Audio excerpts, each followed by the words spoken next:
En el estadio de Chamartín se alinean los equipos del Valencia y del Atlético de Bilbao para contender en el partido final de la Copa del Generalísimo.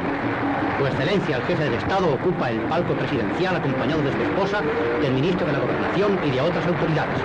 El público le tributa encendidas ovaciones y saluda su presencia con ardorosos vítores, a los que Franco corresponde sonriente. Se sortea el terreno de juego y verificada la elección comienza el partido.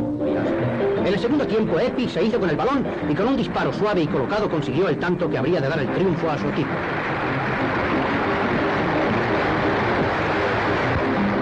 El Atlético reacciona y trata de batir la meta adversaria llegando en ocasiones hasta la puerta de Valencia. Un gol salvado por la eficaz intervención de Igoa. Los últimos minutos se desarrollan con el ataque a fondo del Atlético para conseguir el empate, pero sin lograr este resultado.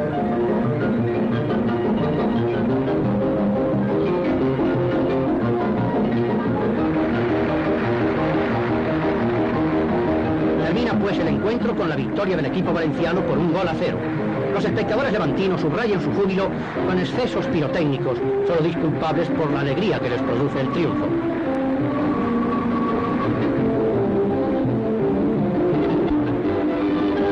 El capitán del Valencia Mundo llega hasta el palco del jefe del Estado, que le felicita y le hace entrega del trofeo entre los aplausos del público.